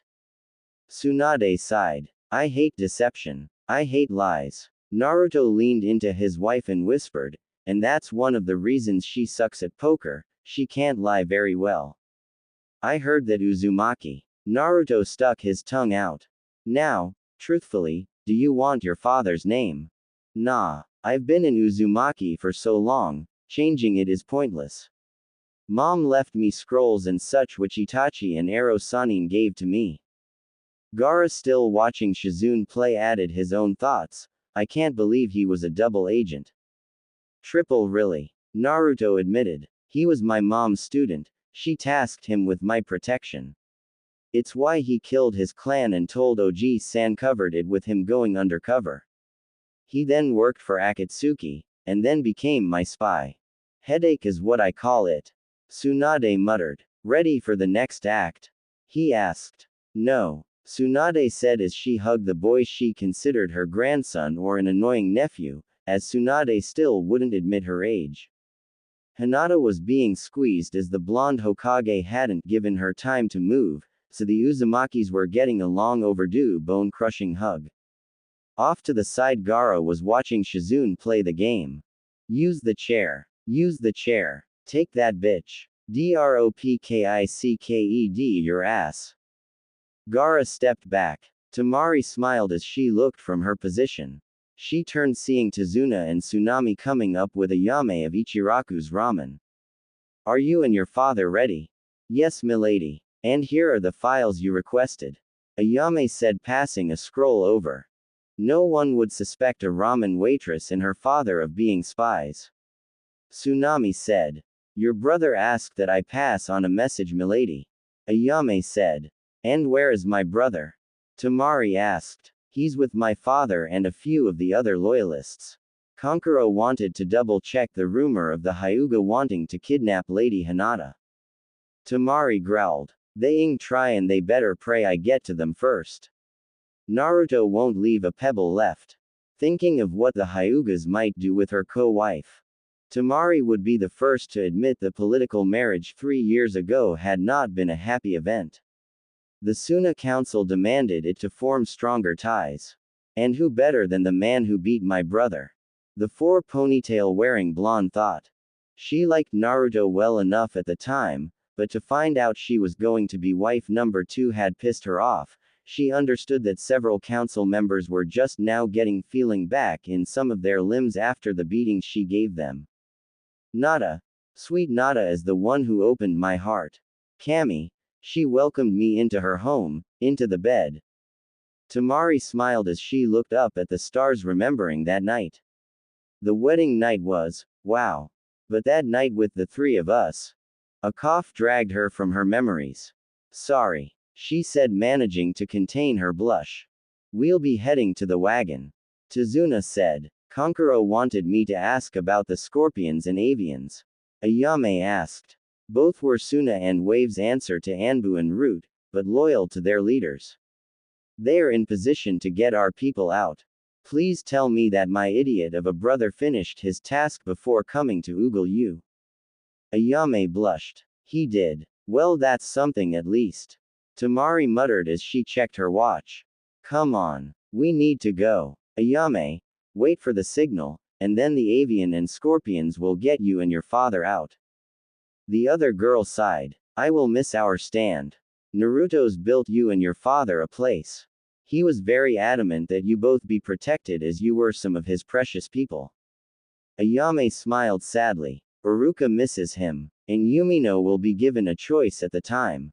Naruto loves the man like an older brother, but he never acknowledged Naruto until it was nearly too damn late. Tamari shouldered her fan. Nada and I convinced him not to inform Yumino. Ayame nodded. Well, I better get back. We await the signal. Ayame hurried off. Come on. My husband better be getting Nada. I don't like how this village feels anymore. The bridge builder and his daughter agreed. A soft smile met a fox-like grin. The Uzumakis made their way down the street, ignoring the citizens of Konoha. Around them their Suna guard formed up. Gaara was behind them, his handheld game system clutched in his hands, his raccoon-marked eyes scanning for anyone trying to harm his friends or take his game from him again. Temari was with Kankuro at the gates. Naruto was helping Hinata into the wagon when Tsunade, who had followed, asked, "Naruto, have you seen Kakashi?" "Hitaki. Why would I see that bastard? Knowing him, he's hanging around somewhere reading that crap he calls a novel." Temari snorted, then spoke up. "I think I saw him entering that forest we had our Chunin exams in all those years ago," she said, shouldering her large fan. "Naruto, are you sure you won't stay?" Tsunade asked loudly. The blonde snorted. "Hell no. Konoha's made its bed, now it's time to lay in it." He climbed into the wagon with his wife. "The leaf can burn for all I care, Lady Hokage, I will not return here again." He looked at Tazuna, who motioned the horse onward, and the wagon rolled from the gates. Back at the gates, Shikamaru stood watching. He had a lot to think about and he decided to talk to Ino. Troublesome. He thought at what he'd been given by Temari, the scroll she slipped him while she'd visited the bar. He'd read, "I have a choice to make, and for Ino I will make the right one." He didn't consider speaking with his father, as the man had been one of those who had ordered Naruto's death. When the Wave Suna group was miles away, Naruto turned towards Temari, who hopped up into the wagon. "Well?" he asked. She handed him the scroll. "Ayame says things are going smoothly. The scorpions and avians are in place, the route is under the watchful eye, and Gaara didn't get Danzo, he got a decoy. Damn. That old bastard has more lives than the Nibi." Naruto muttered. His thoughts were distracted as Hinata moved over and hugged Temari. "So happy to hear the good news, Mari." The female blonde flushed a bit, as she still wasn't used to the public displays of affection from either Ruto or Nada. Gaara, walking beside the wagon, coughed and all three turned to look at him, seeing him playing his handheld game system. "Something to say, brother?" Ruto said with a grin. Even though the marriage was political, he and Nada had welcomed Mary's brothers into the family wholly. "Your loving wife owes me new batteries," Gaara intoned, while the people in the wagon laughed. Tsunami sighed. "How can anyone believe you're the leaders of the hidden wave when you act like this?" Ruto smiled. "That Nei-chan is because by hiding the village like this we've become the best, and our alliance with Suna and Akatsuki gives us powerful allies to call upon." Nada smiled as she leaned against her co-wife. "With us hidden like we are, it also gives Wave a certain amount of protection that an invader wouldn't know about until we slit their throats. With the situation in Suna itself, it also gives Gaara a place to come. The demon haters are starting to gather, and even though they believe Gaara lost Shukaku, they hate him for his power." "Idiots," the Cage muttered while playing his game and walking. Tsunami sighed. "I just don't think I'm cut out for this espionage game you're all playing.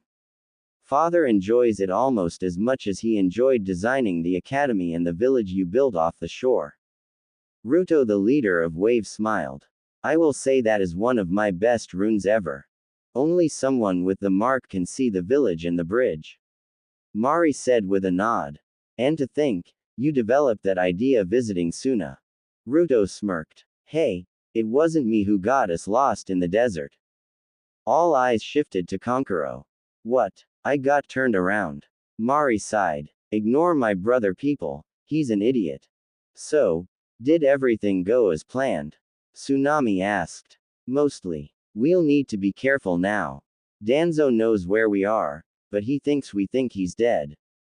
Tsunade and Shizune are anxious. Nada said softly. "Shikamaru's going to bring Ino, we'll need the mind healer." Mari said. She felt bad for Shikamaru, who would have to betray not only the Leaf Village, but his own family in the Exodus. "Remind me when we get back home to put a bounty on the Thames head." Ruto muttered. "It goes to show how bad things are in Konoha when a man can escape, kill a man, and have time to rape someone. He had to have used the Mangekyo Sharingan, but how the hell did he get it?" "What do you mean?" Mari asked. When I brought that bastard back, he didn't have it, and the only known way to get it is to kill your best friend. His obsession with me was he considered me his best friend. That's. Tsunami looked sick. Yeah, so that means in the time since his imprisonment, Danzo sacrificed a root operative to get him it. Sonova. Naruto kicked the side of the wagon which creaked and groaned. Hey, don't abuse my wagon, Tazuna yelled. Stow it, you old drunk. Naruto muttered only to get smacked across the back of his head by his wives. He crossed his arms and muttered, no respect. Gaara walked along beside the wagon ignoring the byplay as his eyes were focused. Kankuro walking next to him stepped away when he heard, eat it, eat hot plasma you covenant bastards. It's just a game, Kankuro muttered, shuddering when several pairs of eyes landed on him promising his destruction. Konoha, where did you find him? Tsunade asked, keeping her expression neutral. Training ground 44, Anko said with a smirk. Tied to a tree. He swears Naruto did it to him, but we had the Gaki followed the whole time, so it's not possible. Dismissed. Tsunade looked at Hitaki who was wrapped in a blanket and shivering, his left eye covered. Konoha is in danger, he began, but Shizune stepped up and injected him in the neck with a needle. Kakashi slumped to the ground. I'm surprised he kept his mouth shut till he got here. The Hokage's first apprentice muttered. Probably because he didn't know the Anbu with Anko. Tsunade said as Shizune dragged Kakashi to the couch. How long will it take to block his memories? Shizune pulled out a book of seals. I'll need an hour, milady. Jiraiya could do it in 20 minutes, but I don't have his skill. Tsunade nodded. I'll lock the door, I need to speak with what remains of the council. Shame that Danzo wasted a life decoy model, I hear that it takes months to bleed the required amount of blood for those. Shizune smirked. Funny how well Naruto's spies know the workings of Konoha better than our own ninja. Tsunade smirked. Sarutobi's notes state that no one should underestimate or try to harm Naruto. Well, the fossils tried to harm him, and he's going to pay them back in spades. Shizune looked at Kakashi a moment after her mentor left and got a needle out. Shame you'll never know Hitaki. Until it's too late. If you'd been on Naruto's side, this wouldn't be necessary. She said and got to work. Shikamaru looked out over Konoha. Soon, all of Naruto's plans will come to a close. The leaf will learn its mistakes, and wave shall rise. He took a drag on the cigarette. Sand and wave, they will bury the diseased leaf in a tidal wave of our own making. The third Hokage said it, the will of fire. Konoha has lost that. We lost that the day the council allowed a traitor to live and tried to murder the Hokage's legacy. Shikamaru pulled out a bag of CS and placed them on the ground next to a shogi board, a white lily and a pack of cigarettes. Team 10 will be avenged, and Kurenai and your son Sensei will be safe. Naruto has a home set up for them, and for Ino-chan. He looked at the setting sun. Revenge is so troublesome, he muttered before sinking into the shadows, the items remaining where he'd placed them. Anko smirked as she looked at the report. She burned it and knew that soon the leaf would fall. She sat down at Ikiraku's ramen stand and smiled at Ayame. Dango and bean soup. The serving girl nodded. They added to the menu after Naruto's exile, but the items on the menu were added for only certain people that were special to a certain blonde. Ayame smiled as she served the snake Jonin. Her own eyes looking off to the distance and knowing that soon the view would be changed. Secret location. Damn that demon brat. Danzo roared as his operatives reported the loss of nearly all the civilian council. And you say Sai was executed by the Cage? Yes, Lord Danzo. Gather our troops, and all loyal. Get me a messenger. It's time Sasuke knows what's happening. The room cleared and Danzo stared at the map. We'll wipe out Suna, then move on Wave. Once Suna is gone, Wave will have no one to protect them, and we'll take the demon and use his body to study and make new weapons, more powerful than anyone can possibly imagine. Danzo's laughter filled the chamber, unaware of spies in the walls. Prepare for battle. The ninja fortress under Wave Village was a bustle of activity. All genin report to squad leaders. Academy students report to your classrooms and your assignments will be handed out. Mary's voice rang over the speakers. The return from Konoha had been nice, but the messenger bird's arrival had put Ruto's mood in a very dark and broody place. Mari looked at Nada, who was with Jin. Itachi was dressed in his armor. The former Uchiha had become friend of the family and had sworn to protect Jin, no matter what. Mari looked at the board. The villagers have pulled back and are being sped to New Wave. She said as Ruto entered the room. Gone was the bartender persona. Here was the leader of Wave, dressed in robes and battle armor that reminded Mari of the time she'd seen the third Hokage during the Sand Sound invasion of Konoha. So Danzo's going to attack Suna. Well, we can't have that. Ruto muttered as he grabbed his hood and mask. Itachi, I leave you in charge here. Nadaheim, the hospital is yours. Naruto paused. Mari, send word to our people in Leaf, we'll swing by. Operation Ember is going ahead of schedule. Mari nodded. And where do you want me? She asked. After you send the message, I'm putting you in charge of the ninja, while Itachi's in charge of the village. Wah, but Suna is. You're pregnant and not allowed on active duty outside the village. Naruto reminded her and she pouted while looking at her still flat stomach. Unfair. He smiled at his second wife and gave her a kiss on the nose. No, it's not, but then again, who better than you to run our shinobi? He turned away, missing the smile. Inform our people that I want them to pull back as soon as they can and to take no chances. Milord. A ninja in blue and black wearing a wave headband. Evacuation is going as scheduled. Tazuna insists that he can drop a section of the Great Naruto Bridge, but he'll need a squad. Give it to the old drunk. Naruto said. 0. The ninja paused. Yes, milord. Have 9 and 10 sweep the village and make sure the civilians are safe. Already doing so, milord. The ninja said. The avian took off. Numbers instead of names. Mari said with a raised eyebrow. Naruto nodded. Their idea. I have them choices. He spun about, and took his son. You be good for Uncle Itachi. He said, and the little child giggled as his father held him. The Akatsuki are on standby. Itachi said. Good. Where are our Jinchuriki? He asked. Already on New Wave. The Nibi and Itachi. She has a name. Naruto said. Itachi sighed. Yugito-san is waiting on the other side with a squad of her Hellcats. Naruto had to admit, with the closer connections, the summons the Jinchuriki had were far more deadly than normal summons. I would prefer to be in battle at your side. Nada said, coming up with her husband's sword. I know, love, but you are the best medic we have until Ba-chan and the others get here. You are also the one the children will look to. The genin know your word is law. Nada smiled as she took Jin and held her son on her. Be safe. It's me. Naruto said with a grin, kissing her softly. He pulled back and she gave him a look.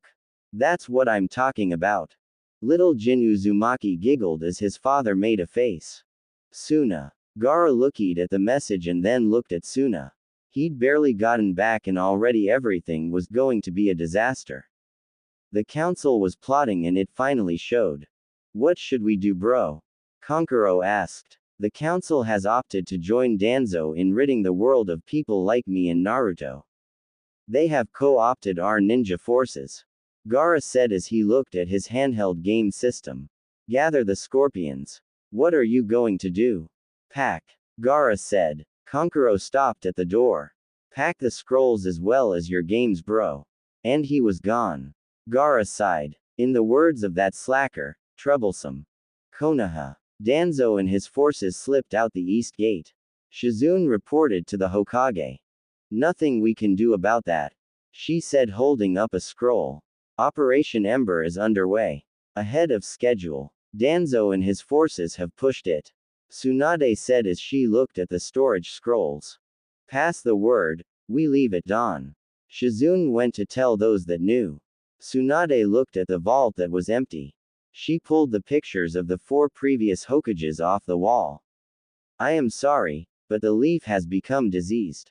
But the will of fire hasn't died, it will just become a tidal wave that will wash over the diseased and cleanse it anew. She pulled out a photo that Naruto and Hinata had given to her. It was of them and Jin the day he'd been born. She traced a finger over the images, feeling bad she'd missed so much over the years, but at the same time happy for the young couple. I am so proud of both of you, she whispered. And you little Jin, are going to spend a lot of time with your grandma. Wave. The avians are ready, milord. A ninja reported. Naruto nodded. Let's go. He spread the wings of the glider and dove off the bridge. Over 200 ninja followed him as they took to the air, using the updrafts to climb higher. Hang on, Gaara, we're coming. Naruto thought to his brother-in-law. Behind them on the bridge, Nada watched until the avians rose to the clouds and were out of sight. She looked at Tazuna. Wait until the refugees arrive and blow it after they are safe. The old drunk bridge builder nodded. The 3 ninjas with him would do the job. Nada looked at the rest of the defenders. And now we wait. Konoha. Shikamaru looked at his family home, a hint of sadness crept into his mind. His parents refused to leave. He turned and made his way to the memorial stone. He looked at the name.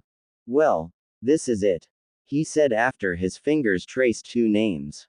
I'm taking Ino to Naruto and Hinata. They have mind healers from across the sea. They believe that she can be mentally helped. He lowered his head. I don't know if you would agree with me about my decision, but I have to do this. For Ino I do this, and once she is safe, I am asking Naruto to allow me to be a hunter nin. I plan on going after the Uchiha, and it's not to bring him back. He was silent for a bit. Kurenai and your son will be going as well, sensei. It's no longer safe here in the leaf. I'm going to do the best I can for what's left of our team, and those precious to us. He touched Choji's name. Your folks are going as well. Your dad tired. I tried to talk my dad and Ino's into it, but they refuse to leave, but they won't stop us. It's become so troublesome without you 2 here, he said. Cloud watching isn't like it should be. Shikamaru was silent for a bit longer. I will kill Sasuke Uchiha for what he did to you and Ino. He touched Asuma's name again. Naruto killed the bastards that killed you, sensei. It was part of his deal with the Akatsuki, Sai, who knew that they were honorable. He traced their names once more. This will be the last time I'm here to talk to you. I promise, I will make sure our Ino is cared for, and Kurenai and your son are set up. As troublesome as it's been, I can't do anything else but care for them, cause they keep me grounded and remind me of the good times of both of you. Shikamaru was silent again. He hated expressing his thoughts, but he made this journey once a week to speak to his friend and mentor. This is goodbye. He turned and walked away. He had some last-minute packing to do, and then he would meet Kurenai to get Ino. As the sun rose over Konoha, explosions rocked the city. The Hokage Tower went up in flames. Several homes exploded, and a ramen stand exploded, taking out nearly the whole block. By the time Konoha realized it, nearly 70 people were gone. With them went the Hokage's library, the Forbidden Scroll, the entire vault of Ryo. The council would not recover from this, and the neon orange lettering across the Hokage monument said it all.